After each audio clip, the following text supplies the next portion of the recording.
Okay, so at the time of filming, it is the final day of September, which means that it is time to film my September monthly wrap.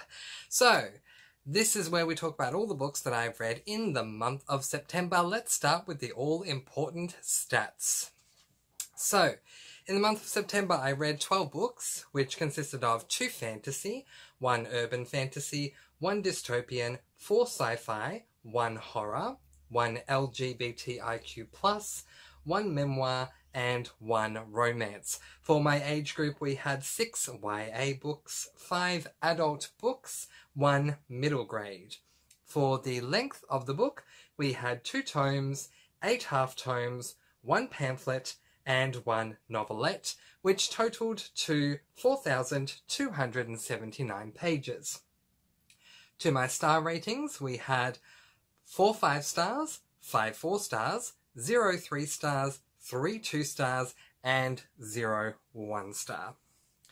Okay, before we get into this, I'm just going to quickly tell you 2 things. I'm going to cut this monthly wrap into 2 sections because I want to take my time in explaining what I thought about these books, and I don't think I can do that in a condensed, timely manner, by taking my time. So, we're going to have 2 parts. And secondly, I also just want to apologise up front if there are any issues with the lighting throughout this video. This is attempt number goodness knows anymore, so I mean, I'm just going to keep on filming and hopefully there won't be any issues with the lighting. Let's get on to doing this, starting off with the books that I DNF'd in the month of September. So the first book that I DNF'd in the month of September was this book, The Starless Sea by Erin Morgenstern. This is an adult fantasy book, and the reason why I DNF'd this book is because this book was getting very annoying for me, personally, very quickly. Now, you may have a different experience, and if you do, let me know in the comments below. But let's just say, for example, that I read 20 pages. I read a little more than that, but let's say I did. I feel like I read about 16 mini stories in those 20 pages, and it was just really annoying me that I wasn't getting one flow of a story. So, purely for that reason, I DNF'd this book. I think that Erin Morgenstern has a really nice writing style. I thought the plots of those stories were okay, but it just got a little bit too much for me. So, this is a library book, so I don't feel that bad in DNFing it, but DNF I did. The second book that I DNF'd in the month of September 2020 was Nobody Real by Steve Camden. This is also a library book, so again, I don't feel so bad, but the reason why I DNF'd this book was because of the writing style. To use musical terminology, I felt that the writing style of this book was rather staccato. Now, if you don't know what staccato means, I'll leave a general definition of it right down there. This staccato writing style that I'd never even seen before really annoyed me very quickly. To give you an example, we may have a paragraph that has 2 words, full stop, 3 words, full stop, 2 words, full stop, 2 words, full stop, 1 word, full stop, 2 words, full stop, 3 words, full stop, 2 words, full stop. And it was just start, stop, start, stop, start, stop, start, stop, start, stop. And it really just grinded my gears that by the time I got to the end of chapter 1, I was done and I had to DNF this book. Sadly, after DNFing this book, I picked up the next book and I DNF'd that book too. But I feel so sad to be DNFing this book because I'd heard so many good things about this book and yet I didn't come across anything that I thought was good.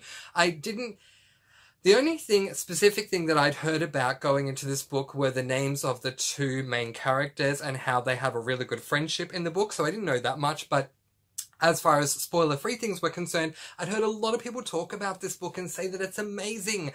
Unfortunately, to me, I had a different experience. So this is just my thought personally. Let me know what you thought in the comments section below, but I'm referring to this book, The Lies of oflokmora by Scott Lynch.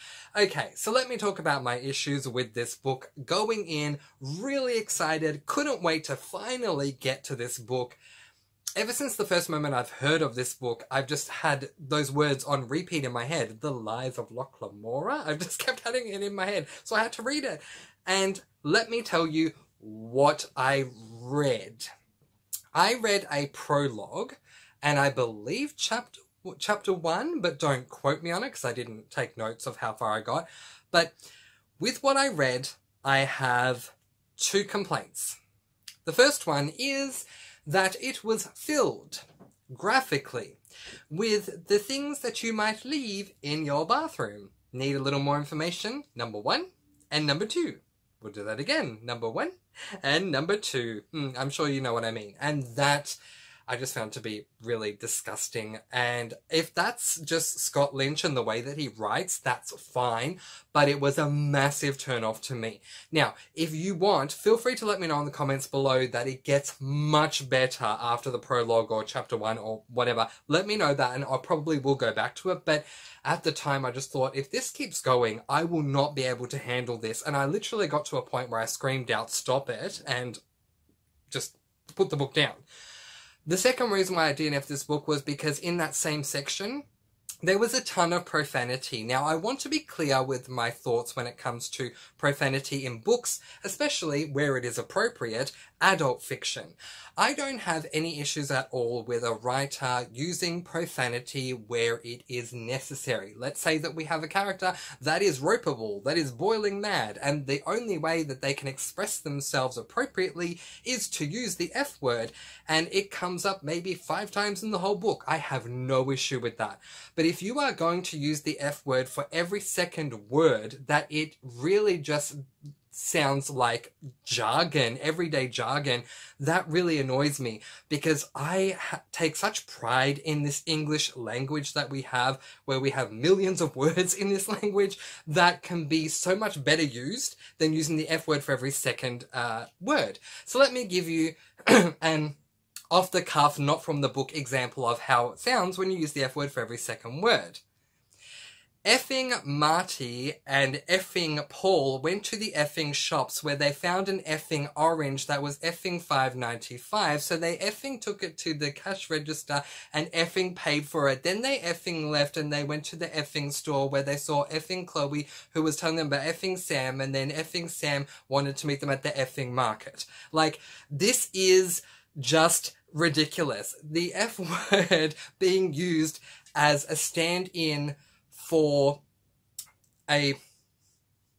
just a stand-in as jargon, to me, is just so completely unnecessary, but also so completely frustrating that it just takes me out of the plot. So if it improves, let me know, but otherwise, DNF.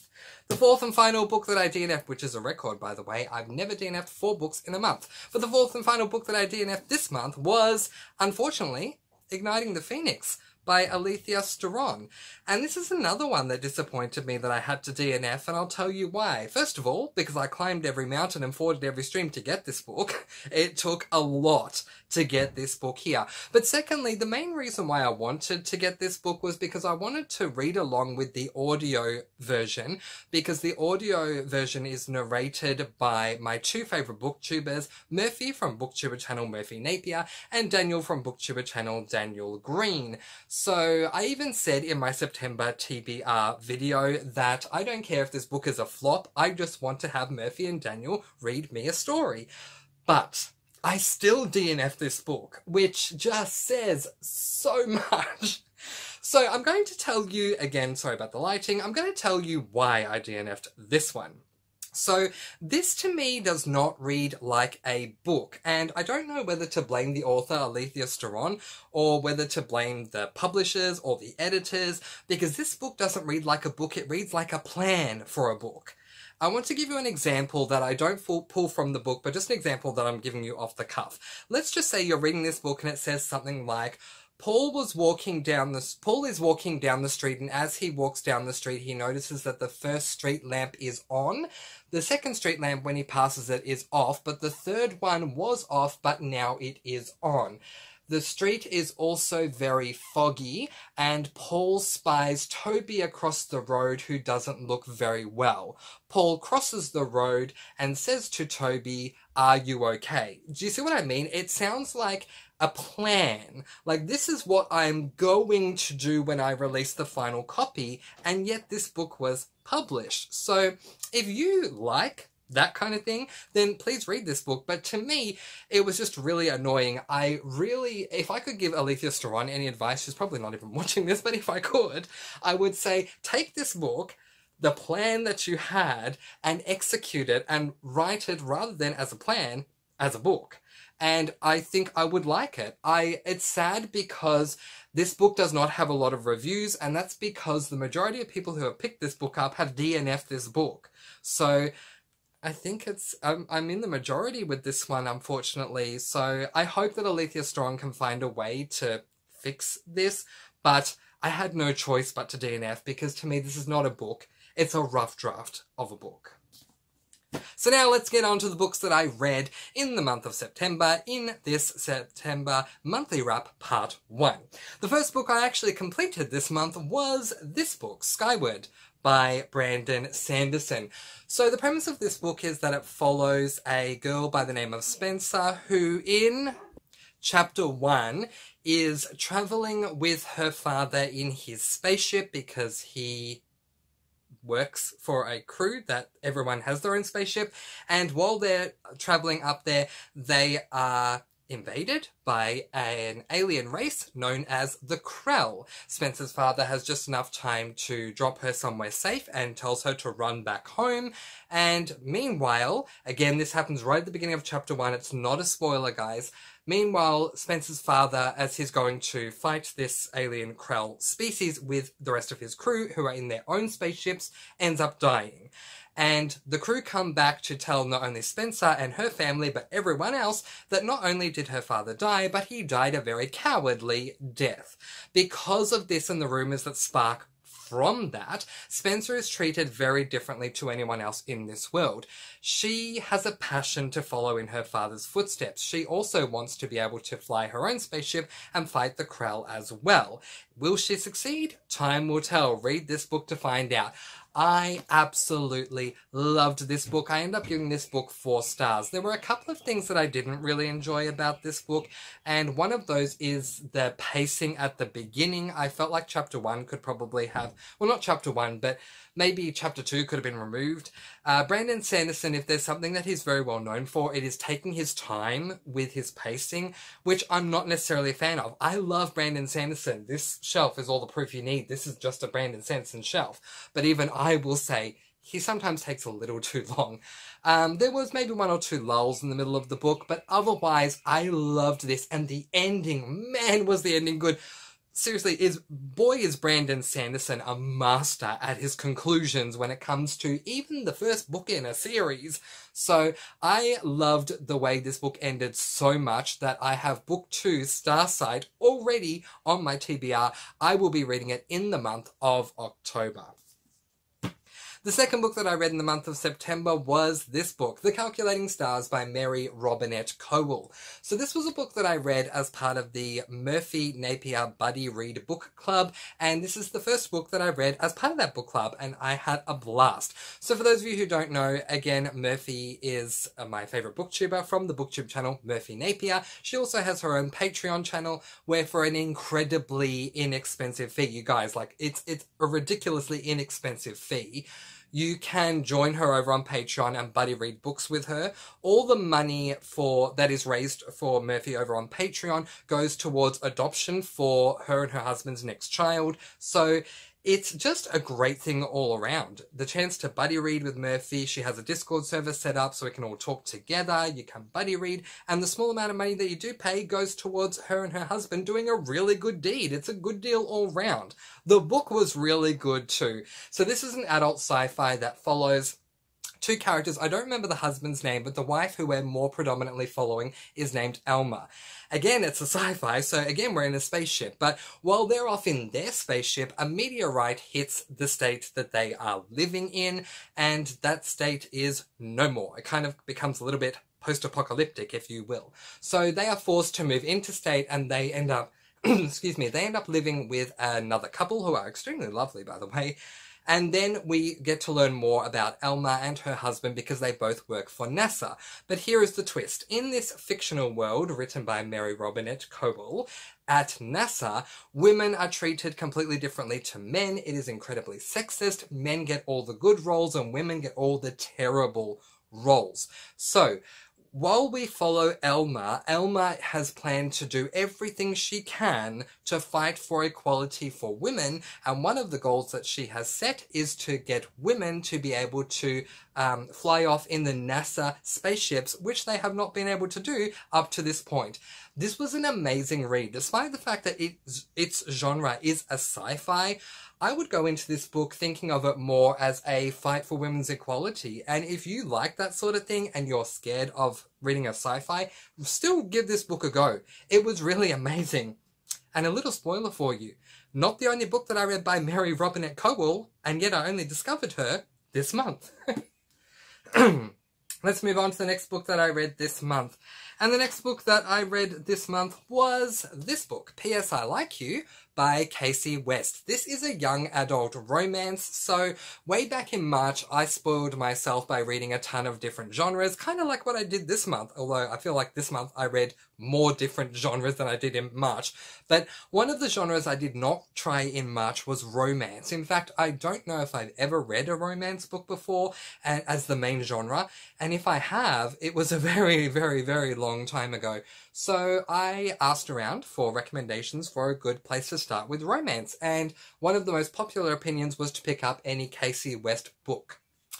So I have some things to say when it comes to this book. First thing that you need to know is that the first half of this book reads like a YA novel as it is, but it reads more on the younger end of the YA spectrum. The second half of this novel, however, reads more like the older side of the YA spectrum. So I did not enjoy the first half that much because I felt myself to be too mature for this book, which is funny because there are middle grade books right up there in that shelf. There. There. That I did not feel too old for, and yet I felt too old for the first half of this book. But the second half was amazing. And it was so amazing that I borrowed this book from the library. That's how I originally got a copy of it, and now I have my own copy. That's how good it was. So the premise of this book is that we are following Lily, who is a high school student, excuse me, and while she is in chemistry class one day, she's extremely bored, so she writes some lyrics on the table, and when she returns for her next chemistry class, she sees that those lyrics have been added to, so she adds to the newly added lyrics. This then starts an anonymous writing relationship between Lily and someone that we don't know who they are. However, we find out who they are halfway through the book, which just goes to show that that is not the point of the book. The point of the book is what happens once we know who is writing anonymously to Lily. This book deals with some really heavy contemporary topics despite the fact that it is a romance, and I just loved this book. Despite the fact that, as I said, I didn't enjoy the first half because it leans more towards the younger side of the YA spectrum, the second half more than made up for it. And despite the fact that I said I'd never give a book a 0.5 star rating anymore, I broke that with this book to give this book 4.5 stars. The only reason I didn't give it 5 stars was because of that first half, but I couldn't dock a full star for that first half because the second half was so amazing. So I highly recommend this book to anyone who has not read romance before. However, I'm going to warn you, you may, if you're like me, need to push through the first half. But trust me, it is worth it. The second half is amazing, and I already have my next Casey West book on the way. So the next book that I read was this book, Only Mostly Devastated by Sophie Gonzalez. I don't remember what the genre is, but I'll put it down there. So this book is an LGBTIQ+ retelling of the famous classic film, which I'll put up there, Grease, starring Olivia Newton-John and John Travolta, just done in an LGBTIQ+ way. So if you haven't seen the film, I'm going to spoil a little bit of the film and a little bit of the book, but I don't consider this to be too much of a spoiler because it happens right at the beginning. So, if you don't want a spoiler, then tap your phone as if you're going to pause it, tap it 3 times, you'll skip ahead 20 seconds, and you'll miss what I'm going to say. Okay, so Basically, this book opens up with two boys that that meet because our protagonist has to move interstate with his immediate family to help out another family member who lives over there. While he's there, he meets another boy, they go through a fling, and then just as school holidays are over, our protagonist is going to go back home interstate, but this family member's situation that they've gone to help has gotten worse, so he stays there, and then he ends up going to the high school of this other boy, but he doesn't know that that other boy is there. He makes friends with 3 girls, and he, tells them that he met this boy over the summer, like Sandy does in Greece, and, yeah. More ensues. Now to the spoiler-free side of it. The reason why I did not like this book, because it's so adequately named Only Mostly Devastated, because I walked away from this book, you guessed it, only mostly devastated, is because we are so far stuck. There are many reasons, but here's one of them. Sorry again about the lighting. Okay, see, doing that changes the lighting. We are so far stuck in our protagonist's head. Seriously, every time we can get some internal dialogue, we get it. Now, I have no problem with internal dialogue. In fact, one of the things I appreciate most about the reading books medium as opposed to the watching of a film medium is getting the internal dialogue and the internal thoughts that are going on with our characters. So I do love that, but this trope can be overdone, and it is overdone in this book. Any chance we get, we are inside this main character's head, to the point that it just really annoyed me, and I wanted to be following the perspective of someone else very early on. So let me give you an example of a dialogue that might happen between this character and someone else and how that will go. Let's just say that our protagonist walked up to someone and said, "Hi, how are you?" The very next thing we would see is in his head, he's thinking, "I bet you're feeling really terrible." The other person responds saying, "I'm doing well, how are you?" In this main character's head, we get the word liar. And then he says, "Well, I'm not too bad. What are you going to be doing today?"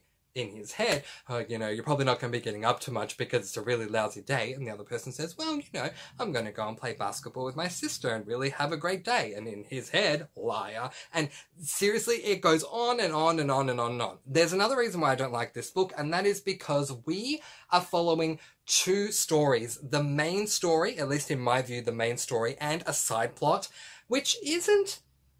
It's not like that's unusual, because that happens a lot in books, but the side plot just really didn't interest me or intrigue me at all. That side plot more revolves around the family member that he's staying with. It just didn't interest me. But the main plot also took forever to get through. So I finally finished the book, and the moral of the story is I gave it 2 stars. So I did not like this book, and I don't think I'll be reading another Sophie Gonzalez. We're at the halfway mark, so I'm going to end this here. This is the end of part 1. And we will come back in a couple of days with part 2. I hope you don't mind that I'm splitting this here, but I want to give you more thoughts than just a sentence or 2, because I just don't think that's enough. But leaving that there, letting you guys go, peace, blessings, and so much love. I post videos every Tuesday, Thursday, Saturday, and Sunday, and I'll see you again very soon for part 2 of this month's monthly wrap. Bye guys! Mwah. Happy reading! Bye!